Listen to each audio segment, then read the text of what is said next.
Assalamualaikum warahmatullahi wabarakatuh. Nama saya Agif Rifki Muzaki, manajemen 2019 kelas B.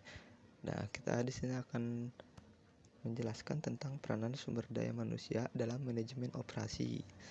Nah, sumber daya adalah segala sesuatu yang merupakan aset perusahaan untuk mencapai tujuannya, dan sumber daya yang dimiliki perusahaan dapat dikategorikan atas 4 tipe sumber daya seperti finansial, fisik, manusia, dan kemampuan teknologi. Ya, kita lanjut. Nah, menurut Sony Sumarsono, sumber daya manusia atau human resource mengandung dua pengertian.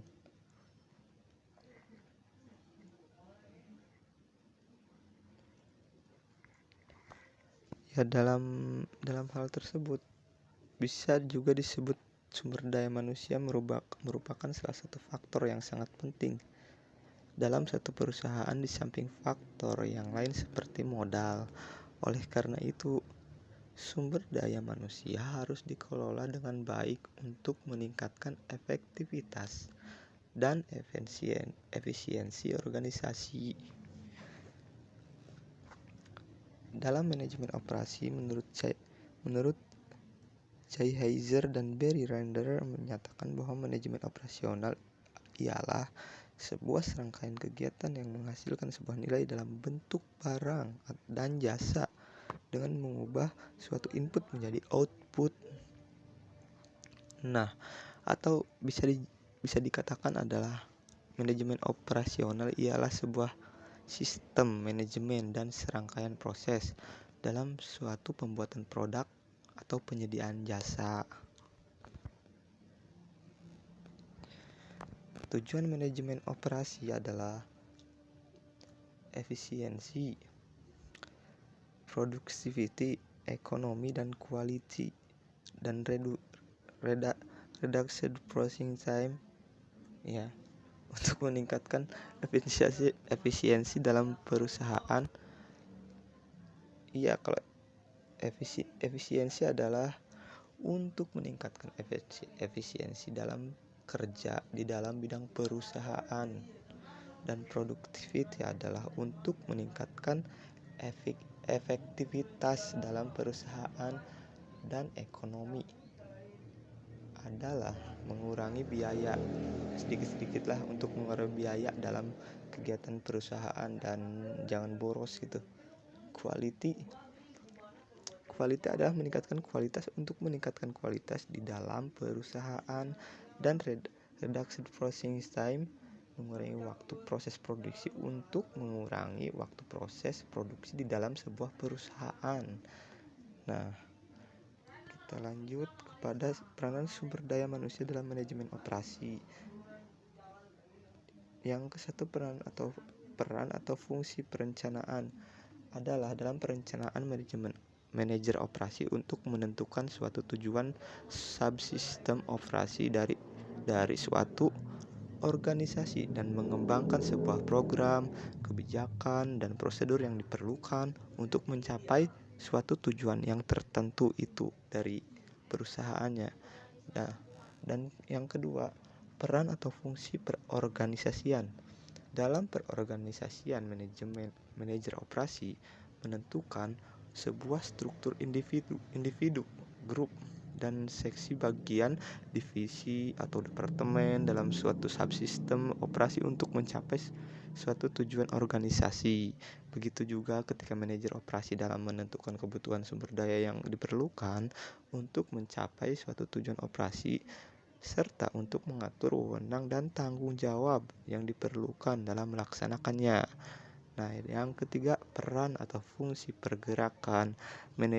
Manajer operasi ini memiliki fungsi yang dilaksanakan dengan memimpin, mengawasi, dan memotivasi karyawan untuk melaksanakan tugas supaya lebih semangat lagi kerjanya dan melaksanakan tugasnya dari sang manajer operasi.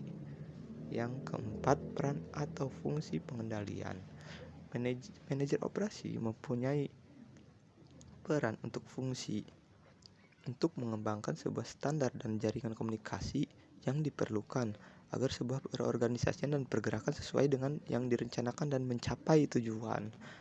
Yang kelima, pengembangan tenaga kerja. Pengembangan tenaga kerja merupakan suatu kondisi yang menunjukkan adanya peningkatan kualitas tenaga kerja sehingga dapat mengurangi ketergantungan organisasi, ya, supaya tidak beban lah ketergantungan organisasi untuk menarik karyawan baru. Adapun tujuan pengembangan sumber daya manusia diarahkan untuk merubah sumber daya manusia yang potensial tersebut menjadi tenaga kerja yang produktif, ya, serta mampu dan terampil sehingga menjadi efektif dan efisien dalam mencapai tujuan organisasi. Nah, yang keenam, pemeliharaan tenaga kerja.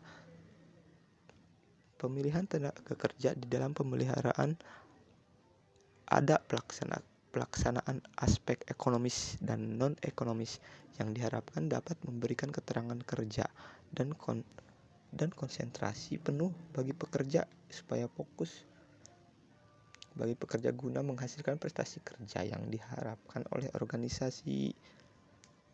Aspek ekonomis juga berhubungan dengan pemberian kompensasi yang berupa gaji dan bonus yang sebanding dengan hasil kerjanya, dan ya mendapatkan gaji bonus ya sebuah apresiasi lah untuk para karyawannya. Aspek non ekonomis berupa adanya jaminan kesehatan juga, kesejahteraan juga, dan keamanan serta kenyamanan dalam bekerja. Adanya kegiatan pemeliharaan tenaga kerja yang memadai akan memperkecil adanya konflik antara tenaga kerja dan pemberi kerja. Nah, kesimpulan. Peran atau fungsi perencanaan, peran atau fungsi perorganisasian, peran atau fungsi penggerakan, peran atau fungsi pengendalian pengembangan tenaga kerja dan pemeliharaan tenaga kerja.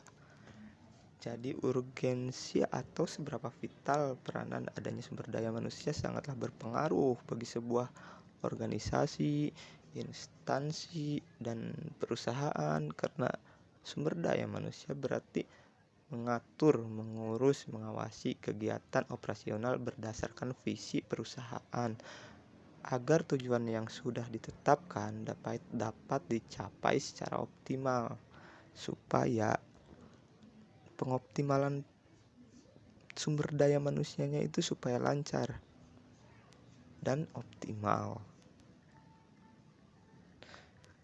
Ya, sekian dan terima kasih dari saya. Wassalamualaikum warahmatullahi wabarakatuh.